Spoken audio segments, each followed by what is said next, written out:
Hello बच्चों, online शिक्षण में आप सभी का स्वागत है। आज हम लोग कक्षा 8वीं का सामान्य विज्ञान विषय पढ़ेंगे। सामान्य विज्ञान विषय में हमारा 14वां पाठ चल रहा है, ऊष्मा का मापन तथा प्रभाव। इसमें हम लोग ऊष्मा के बारे में पढ़ चुके हैं, ऊष्मा के मापन के बारे में पढ़ चुके हैं। अभी हम आज के सेशन में ऊष्मा का प्रभाव पढ़ेंगे, इफेक्ट्स ऑफ हीट।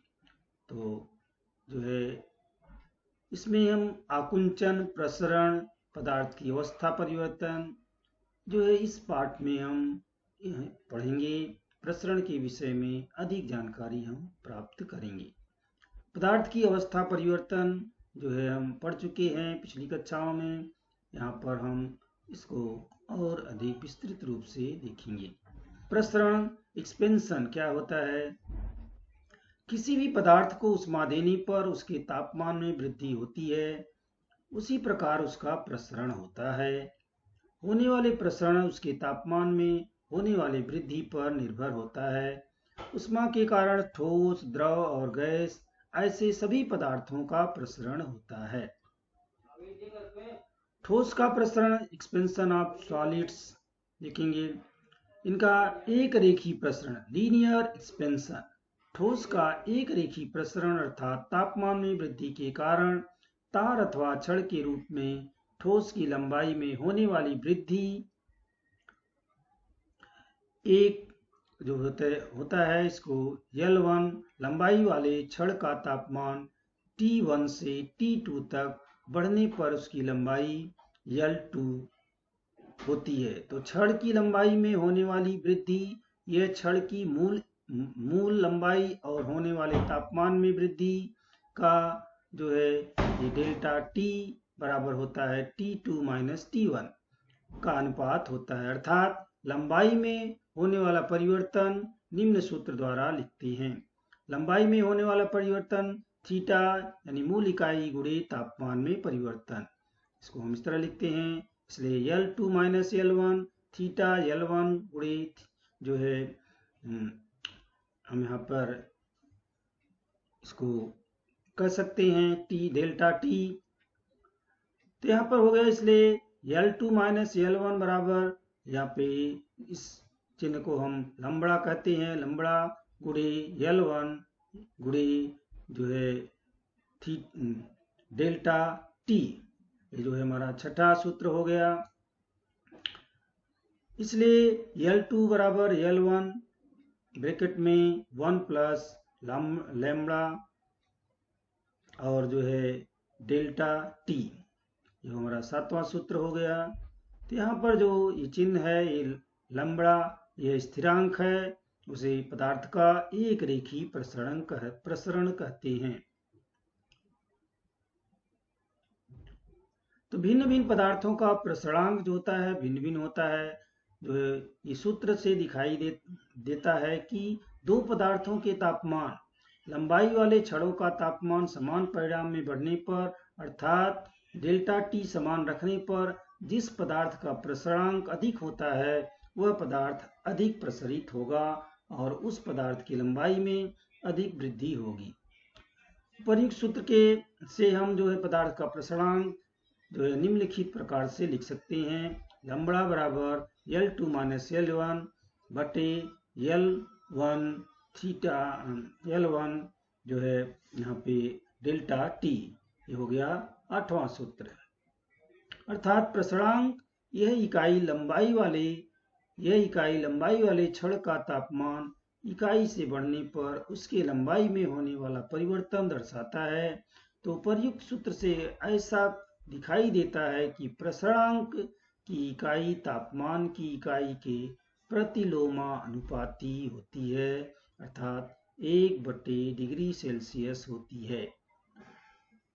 निम्न तालिका में कुछ पदार्थों का प्रसरणांक दिया गया है, इसको हम देखेंगे। यहाँ पे ठोस पदार्थ है, एक रेखीय प्रसरणांक जो है होता है into 10 minus 6 1 upon degree Celsius.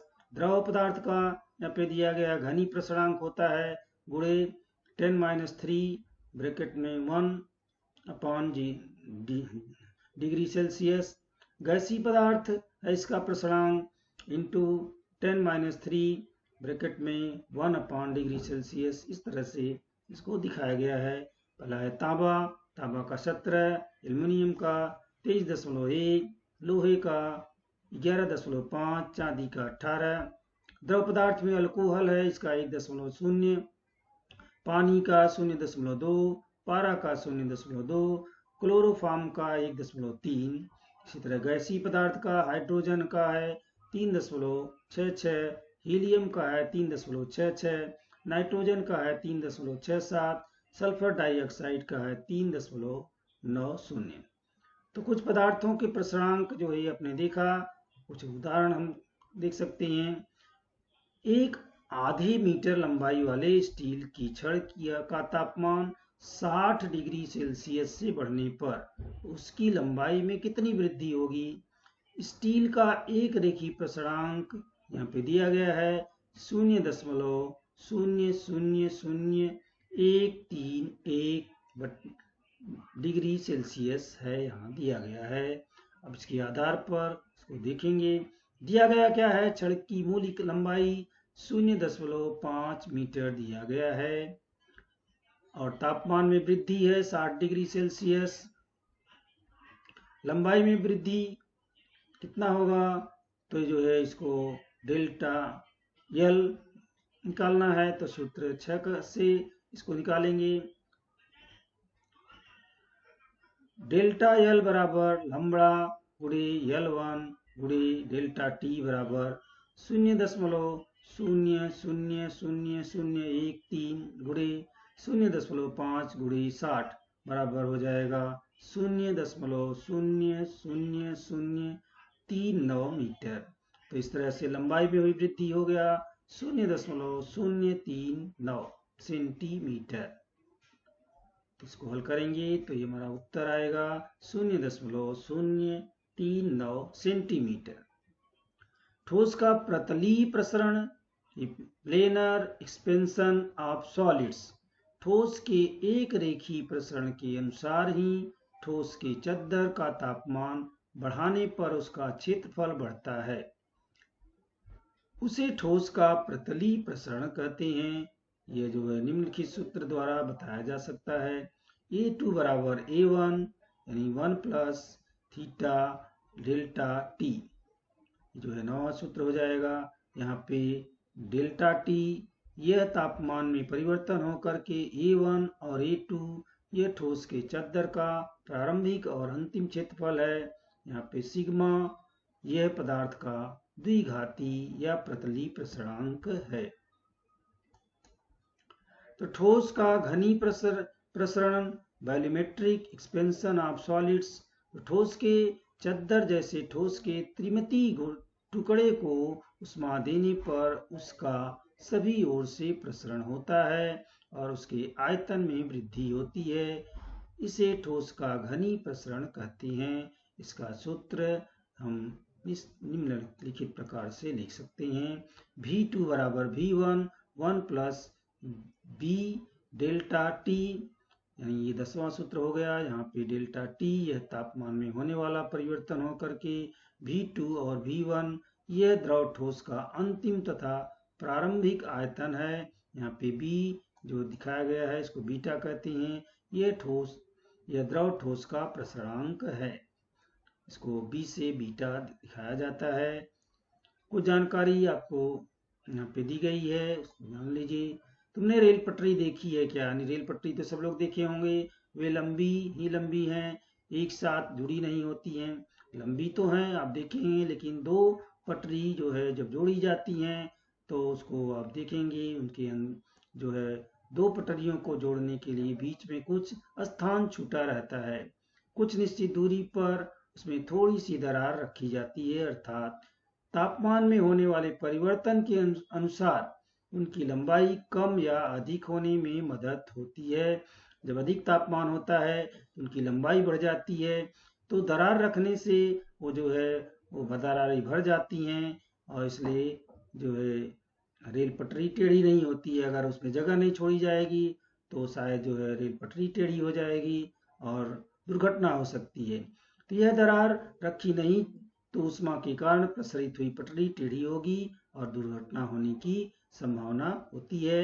ये चित्र में देख सकते हैं, ये दो पटरी है, एक पटरी यहाँ पर, एक पटरी यहाँ पर है, दोनों के सटाकर नहीं रखा गया है, बीच में 2 उंगली की जगह रखी गई है ताकि गर्मी के दिनों में जब जो है ज़्यादा इनको तापमान मिलता है तो इनमें प्रसरण होता है और ये दोनों ये जगह भर लेती हैं, लेकिन इनका नुकसान नहीं होता है। रेल की पटरी के समान प्रसरण के कारण गर्मी में पुलों की लंबाई में वृद्धि होने की संभावना होती है। डेनमार्क में 18 किलोमीटर लंबाई वाले द ग्रेट बेल ब्रिज की लंबाई गर्मी में 4.7 मीटर से बढ़ती है। जो है इसकी लंबाई जो है गर्मी के दिनों में 4.7 मीटर तक बढ़ जाती है। इसलिए पुल की रचना में भी इस प्रसरण को समाविष्ट करने की व्यवस्था की गई है। पुलों को भी जोड़ते समय उनमें जगह रखा जाता है। द्रव का प्रसरण, expansion of the liquids, liquid का प्रसरण कैसे होता है देखेंगे। द्रव का निश्चित आकार नहीं होता परंतु उन्हें निश्चित आयतन होता है। द्रव का एक निश्चित आयतन होता है, इसलिए हम द्रव का घनी प्रसरणांक उपयुक्त सूत्र द्वारा लिख सकते हैं। इसको हम V2 बराबर V1 1 प्लस जो है बीटा डेल जो है यहाँ पे बीटा और यहाँ पे डेटा T से दिखा सकते हैं। तो यहाँ पे देखेंगे कि डेल्टा T यह तापमान में होने वाला परिवर्तन है तथा V2 और V1 ये जो है द्रव का अंतिम तथा जो है प्रारंभिक आयतन है और बीटा यह द्रव का प्रसरणांक है। तो द्रव के प्रसरण का दैनिक जीवन में होने वाला हम कौन सा उपयोग हमें मालूम है, कौन से कम देखते हैं। उष्मा का पानी पर होने वाला परिणाम यह अन्य द्रवों पर होने वाले परिणाम की अपेक्षा थोड़ा भिन्न होता है। इसे ही हम पानी का असंगत व्यवहार कहते हैं। इसके विषय में और आप जानकारी प्राप्त करेंगे अगली कक्षाओं में। गैस का प्रसरण, gas expansion of gases, gas का निश्चित आयतन भी नहीं होता है। गैस को उष्मा देने पर उसका प्रसरण होता है। गैस का निश्चित आयतन भी नहीं होता है, फिर भी उसको उष्मा देने पर प्रसरण होता है, परंतु गैस को एक निश्चित आकार के बोतल में भरने पर उसके आयतन में वृद्धि नहीं हो सकती और उसका दाब बढ़ता है। ये जो है आकृति 14.7 में दिखाई गई है। यहाँ पे ये जो है आकृति दिखाई गई है गैस का।